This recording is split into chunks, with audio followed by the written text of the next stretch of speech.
Hello दोस्तों, स्वागत है आपका आपके यूट्यूब चैनल एग्ज़ाम 91 पे। देखिए, हम लोग जो है प्रैक्टिस सेट कर रहे हैं इस समय इलाहाबाद हाई कोर्ट के, ठीक है। जिसमें आज हम लोग जो है अब अलग अलग आपको दे रहे हैं, क्योंकि क्या होता है कि अगर आपको पूरे तीनों चीज़ें एक में प्रोवाइड करा देते हैं तो आप लोग जो है उस पे उसको देखते नहीं हैं। बड़ा वीडियो हो जाने की वजह से आप लोग ही नहीं देख रहे हैं उसको। तो अब जो है, अब इसको आपको 3 पार्ट में डिवाइड कर कर के दिया जाएगा। एक में बिग जो है आपको हिंदी, एक में जीएस और एक में आपको इंग्लिश मिलेगी, ठीक है। तो चलिए देखते हैं। पहला है क्वेश्चन क्या है, खड़ी बोली का प्रथम महाकाव्य कौन सा था। देखो, जो खड़ी बोली का प्रथम महाकाव्य जो बोला जाता है वो प्रियप्रवास बोला जाता है। क्या हुआ है हमारा ये प्रिय प्रवास। ये किसने, ये था किसका, ये हमारे जो थे, जो अयोध्या सिंह उपाध्याय जो थे, जिनको हरिऔध बोला जाता था, ये उनके द्वारा लिखित जो है ये प्रिय प्रवास जो है खड़ी बोली का प्रथम महाकाव्य कहा जाता है। फिर देखो, ज्ञा वर्ण जो है किन के संयोग से बनता है, ठीक है।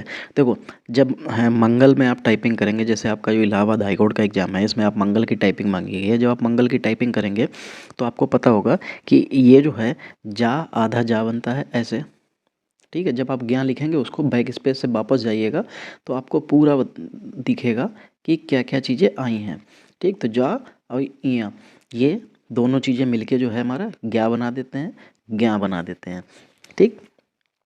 चलिए फिर फूल, फूल का तत्सम पूछा गया है हमसे, ठीक। तो देखो, जो फूल का तत्सम हो जाता है, तत्सम मतलब होता है सा आता है, इसका मतलब होता है संस्कृत।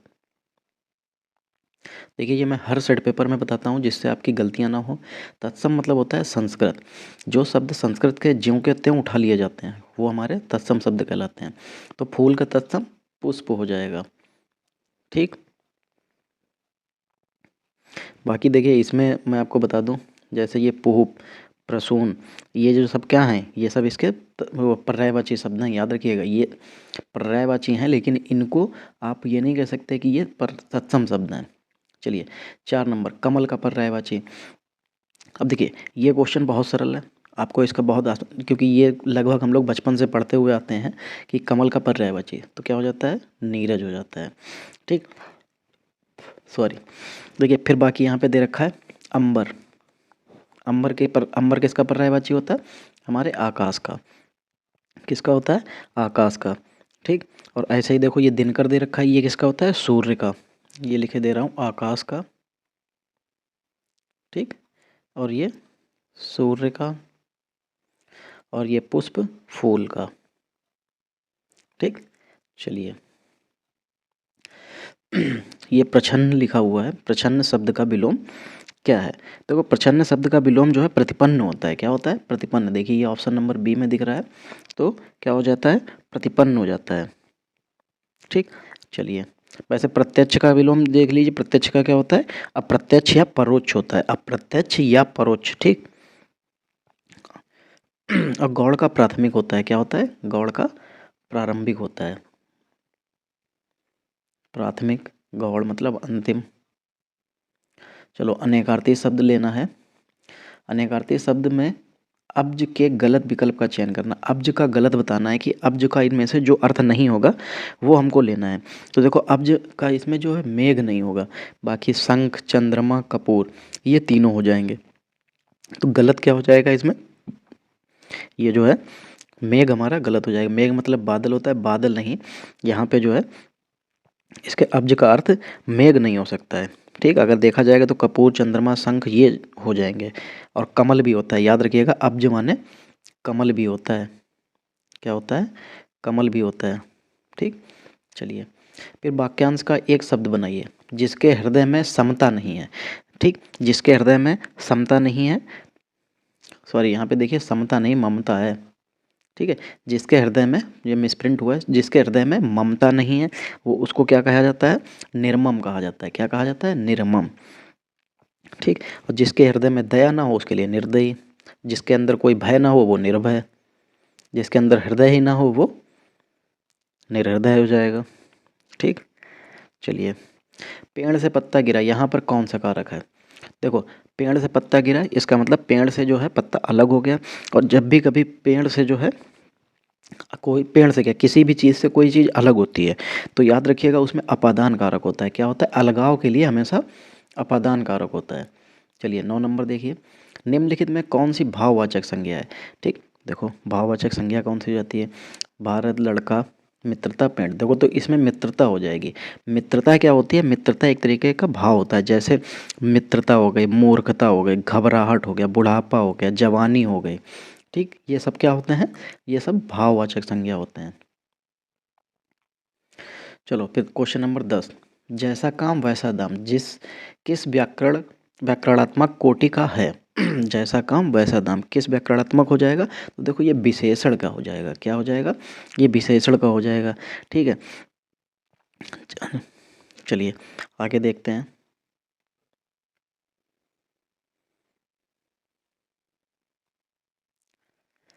चलो 11 नंबर देखिए, निम्न में कौन सा लुटेरा शब्द में प्रयुक्त प्रत्यय है? देखो आपको भी पता है कि मैं कितने बार ये बात बता चुका हूँ कि जब भी कभी प्रत्यय जो लगता है वो हमेशा बाद में लगता है, उपसर्ग पहले लगता है। तो लुट प्लस एरा, तो एरा जो है इसका क्या हो जाएगा? ये प्रत्यय हो जाएगा। ठीक, चलिए 12 नंबर देखिए, 12 नंबर में क्या हो जाएगा? पावन की जो है संधि विच्छेद पूछा है। तो देखो पावन की जो संधि विच्छेद हो जाती है वो पौ प्लस अन हो जाता है। पौ औ की मात्रा लग जाती है प्लस अन हो जाता है। ठीक, तो ये पावन बन जाता है। इसमें है कौन सी संधि का नाम क्या होता है? इसमें अयादि संधि आती है। कौन सी आती है? अयादि।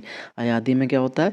ओ प्लस जो है मिलके क्या बनाते हैं? तो ओ और क्या मिलता है? वो अन वन, दो चीज़ें बनती हैं, एक तो वन बनता है और दूसरा अन बनता है। ठीक, तो ये पवन यानी कि पवन हो जाता है, तो इसमें अयादि संधि आती है। चलो बहुब्रीहि समास का उदाहरण। बहुब्रीहि समास क्या होते हैं? जब भी कभी कोई दो शब्द मिलके एक नए तीसरे शब्द की ओर इशारा करते हैं, एक या नया तीसरा शब्द बना देते हैं, तब क्या हो जाता है? तब हमारा बहुब्रीहि समास हो जाता है। ठीक, तो देखो अब चतुर्भुज, यहाँ पे चतुर्भुज की बात की जा रही है। ठीक है, इसमें चतुर्भुज का मतलब हो जाएगा, यहाँ पे चतुर्भुज का मतलब ये नहीं है कि आप इसको ले लीजिए। चतुर्भुज का मतलब चार भुजाओं वाले, और चार भुजाओं वाले कौन थे? विष्णु जी। कौन? विष्णु जी। इसलिए चतुर्भुज का क्या कहा जाएगा? कि चार भुजाओं वाले अर्थात विष्णु जी। तो अर्थात शब्द जब आया तो ये चतुर्भुज हो जाएगा। बाकी पंचवटी ये जो है हमारा, ये हमारा द्विगु समास हो जाएगा। ठीक, चलो 8 कनौजिया 9 चूल्हे, लोकोक्ति का क्या अर्थ हो जाएगा? देखो 8 कनौजिया 9 चूल्हे, अब सिंपल सी बात है, 8 लोग हैं, अगर 9 चूल्हे बनाए जा रहे हैं तो आपको खुद दिख रहा होगा कि सब कुछ अलग अलग हो रहा है, और जब अलग अलग खाना पक रहा है तो इसका मतलब क्या हो जाएगा? अलगाव की स्थिति हो जाएगी। चलिए क्वेश्चन नंबर 15, प्रश्न में प्रयुक्त रस के लिए सही विकल्प चुनना है। चलो देखो, हे खगमृग हे मधुकर श्रेणी, तुम देखी सीता मृगनयनी। तो इसमें कौन सा रस है? इसमें वियोग श्रृंगार है। कौन सा? वियोग श्रृंगार। भगवान राम जो है मतलब जंगल में भटकते हुए इधर उधर सबसे पूछते घूम रहे हैं कि हे खगमृग हे मधुकर श्रेणी, तुम देखी सीता मृगनयनी। ठीक, तो यहाँ पे जो है कौन सा श्रृंगार हो जाएगा? ये वियोग श्रृंगार हो जाएगा, क्योंकि जब भगवान श्री राम जी जो थे वो सीता मैया से अलग होके वो जो है जब जंगल में भटक रहे थे तो उन वो सबसे यही पूछ रहे थे। 16 नंबर, जहाँ उपमेय का निषेध करके उपमान का आरोप किया जाए वहाँ होता है, क्या होता है? रूपक अलंकार, उत्प्रेक्षा अलंकार, आहुति या उपमा। देखो जहाँ भी आपको उपमेय और उपमान दो शब्द दिख जाए, जहाँ उपमेय का निषेध करके उपमान पर आरोप लगता है, ठीक, तो वहाँ पे हमेशा याद रखना रूपक अलंकार होता है। क्या होता है? रूपक अलंकार। जब उपमेय में उपमान का कहा जाए आरोप, ठीक, तो दो शब्द तुम्हें मिलेंगे, एक उपमेय एक दूसरा उपमान, तो कौन सा अलंकार हो जाएगा? रूपक अलंकार। चलिए 17 नंबर, निम्नलिखित वाक्य में मोटे छपे शब्द की शुद्ध वर्तनी कौन सी हो जाएगी? देखिए यहाँ पे बताते हैं आपको मोटा छपा शब्द कौन सा है। देखिए इसमें ये जो है अत्यधिक, अत्याधिक, ये जो है ये हमारा मोटा छपा हुआ है, तो इसमें जो निरस्ता यानी कि इसका शुद्ध वर्तनी बताना है। इसमें अत्याधिक लिखा हुआ है, लेकिन इसका शुद्ध वर्तनी होता क्या है? देखिए या में डंडा कभी नहीं लगता, या में बड़े आ की मात्रा नहीं लगती, अत्यधिक होता है, तो अत्यधिक, तो पहला बिल्कुल सही लिखा हो, अत्य फिर धिक। ठीक है। डंडा इसमें यानी कि मात्रा कभी भी नहीं लगती, या में कोई मात्रा नहीं लगती है। चलो क्वेश्चन नंबर 18 लिखा हुआ है, निम्नलिखित शब्दों में एक का अर्थ पतवार भी है। ठीक, अब देखिए इसमें से किसका अर्थ पतवार भी है। देखिए पतवार यहाँ पे इसका अर्थ है कर्ण का। ठीक है, पतवार मतलब कान होता है, क्या होता है कान। तो इसका कान होता है, पतवार का मतलब क्या होता है कान। तो कान का मतलब कर्ण होता है, कर्ण हमारा तत्सम शब्द है। देखो 19 नंबर क्या है कि अंधे को हरा हरा ही नजर आता है। बचपन के अंधे को, सावन के अंधे को, आँख के अंधे को, या बात के अंधे को। तो देखो सावन के अंधे को हरा हरा ही नजर आता है। इसका यहाँ पे देखो ये मतलब ये होता है कि जैसे ये कहना चाह रहे हैं कि जब कोई भी बंदा, कोई भी लोग, कोई भी इंसान जब जो है, या कोई भी जानवर भी अगर अगर सावन के टाइम पे अंधा होगा, तो क्योंकि सावन के टाइम पे बरसात हुई होती है तो चारों तरफ जो है घास ही घास होती है, तो क्या होगा कि उसे इसलिए हरा हरा दिखाई देगा। तो कोई भी जानवर अगर उस टाइम पे अंधा हो जाएगा तो उसे सब कुछ हरा ही हरा लगेगा कि सब कुछ तो हरा ही हरा होता है। तो इसलिए कहा गया कि सावन के अंधे को हरा हरा नजर आता है, कि कोई जिस टाइम पे जो चीज़ जिसको एकदम से उसने देख के ख़त्म की और उसने दोबारा बाद में देखे तो उसको यही लगेगा कि ऐसा ही होता है। अब देखो हम लोगों ने अभी एक क्वेश्चन इसी का देखा था, पौ प्लस अन्न, तो क्या बना था पवन, क्या बना था पवन। तो देखो पहला शब्द हो गया। तो देखिए पेपर में भी आपको इसी तरीके से कुछ क्वेश्चंस कई बार होते हैं जो मैच कर जाते हैं, तो इसलिए ध्यान से पेपर देना, बहुत फ़ायदा मिलेगा। देखिए 21 से 25 तक हमको गद्यांश को ध्यानपूर्वक पढ़कर नीचे उत्तर देना है। चलो देखिए, प्राचीन भारत में स्त्रियों की सामाजिक परिस्थिति से संबंधित अधिकांश अकादमिक अध्ययन ब्राह्मण साहित्य पर आधारित हैं। इस साहित्य में धार्मिक और वैधानिक बिंदुओं पर मुख्य रूप से चर्चा की गई है। धार्मिक कर्मकांड संपादित करने का अधिकार, कर्मकांड संपादन का उद्देश्य, विधवाओं के अधिकार, पुनर्विवाह, नियोग संस्था की प्रसंगति, संपत्ति का अधिकार आदि कुछ ऐसे उल्लेखनीय बिंदु हैं जिन पर विशद चर्चा की गई। स्त्रियों की शिक्षा, दीक्षा, सार्वजनिक गतिविधियों, सामाजिक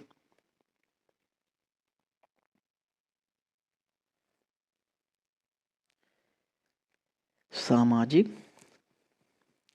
समारोह में उनकी उपस्थिति या अनुपस्थित स्त्रियों की सामाजिक स्थिति के आकलन में महत्वपूर्ण आधार रहे हैं। स्त्रियों के अधिकार संबंधी अधिकांश चर्चा परिवार को केंद्र में रखकर परिवार के सदस्य के रूप में पारिवारिक भूमिकाओं के निर्वहन के संदर्भ में की गई है। ज़्यादातर उल्लेख पत्नी की भूमिका और पत्नी के रूप में दिया जाने वाले अधिकार से संबंधित है। ऐसे संदर्भ ना के बराबर हैं जिसमें समाज के एक स्वतंत्र सदस्य के रूप में स्त्री अधिकारों की चर्चा की गई हो या उस पर विचार विमर्श किया गया हो।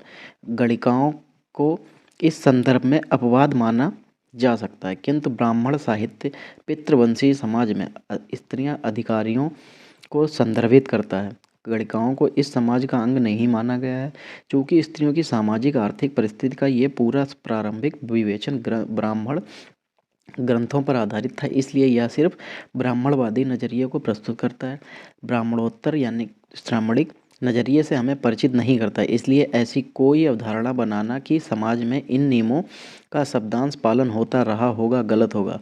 वास्तविक समाज निश्चय की इन ग्रंथों की अपेक्षाओं के आदर्श समाज से अलग हो रहा होगा। देखिए पहला क्वेश्चन क्या हो जाएगा, प्राचीन भारत में स्त्रियों की क्या स्थिति थी, यह जानने का स्रोत क्या है। तो अभी हम लोगों ने पढ़ा कि जो ब्राह्मण ग्रंथ थे, अगर उनको आप पढ़िए तो उसमें जो प्राचीन भारत में जो स्त्रियों की जो स्थिति थी वो आपको पता चल जाएगी। तो किससे पता चलेगी, ब्राह्मण ग्रंथ से। ठीक, चलिए फिर लिखा हुआ है स्त्रियों की सामाजिक स्थिति के आकलन के महत्वपूर्ण आधार रहे हैं, क्या रहे हैं।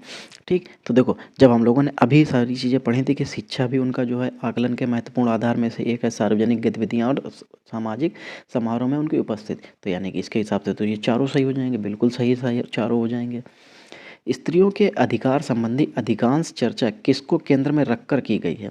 ठीक, तो देखो किसको रखकर की गई है, तो वो देश को रखकर की गई है। किसको, स्त्रियों के अधिकार संबंधी अधिकांश चर्चा किसको किसको केंद्र में रखकर की गई, तो देश को केंद्र में रखकर की गई है। देखिए ये जब पैराग्राफ आप पढ़ेंगे और जब आप इसको अटेंड करेंगे बहुत आसानी से हो जाएगा, क्योंकि देखिए मैं इसलिए बता रहा हूँ क्योंकि जब मैं सेट पेपर बनाने के लिए देता हूँ तो भी मैं इसको एक बार रीड करता हूँ, फिर बन के जब आता है तब रीड करता हूँ, फिर उसके बाद जब मैं इसको एक बार सॉल्व करता हूँ तब मैं आपको बताता हूँ। तो देखिए कई बार मुझे ये चीज़ें बहुत आसानी से याद तक हो जाती हैं। चलिए 24 नंबर देखिए, निम्नलिखित में से किसे एक समाज का अंग नहीं माना गया है। तो देखो किसको समाज का अंग नहीं माना गया, तो किसको नहीं माना गया, गणिका को समाज का अंग नहीं माना गया। चलिए 25 नंबर देखिए, ब्राह्मण साहित्य में स्त्रियों के अधिकार संबंधी उल्लेख किससे संबंधित हैं। तो माँ का, उसकी माँ एवं उसकी भूमिका, बहन एवं परिवार में उसकी भूमिका, पत्नी एवं परिवार में उसकी भूमिका, और गणिका एवं समाज में उसकी भूमिका। तो देखो ब्राह्मण साहित्य में स्त्रियों के अधिकार संबंधी उल्लेख किससे संबंधित हैं, तो पत्नी एवं परिवार से में उसकी भूमिका से संबंधित है। ठीक है, देखिए अब हम लोगों की यहाँ पे जो है पूरे के पूरे 25 क्वेश्चन हम लोगों ने ख़त्म कर लिए। ठीक है, और आपके लिए एक प्रश्न कि अल्प प्राण कौन होते हैं, ये बताना है आपको। ठीक है, हम लोग ये बहुत बार पढ़ चुके हैं, हर बार बताते हैं ये अल्प प्राण कौन हैं। अल्प प्राण कौन कौन से वर्ण जो हैं अल्प प्राण कहलाते हैं वो हमको बताने हैं। ठीक, चलिए हम लोग क्लास यहीं पे समाप्त करते हैं। अगर आपको ये सेशन अच्छा लगा हो तो आप वीडियो को लाइक कीजिए, वीडियो को अपने दोस्तों तक पहुंचाइए और सब परिवार में भी शेयर कीजिए। ठीक है, और चैनल को सब्सक्राइब भी कीजिए। ठीक, चलिए मिलते हैं अगले वीडियो में, तब तक के लिए जय हिंद दोस्तों।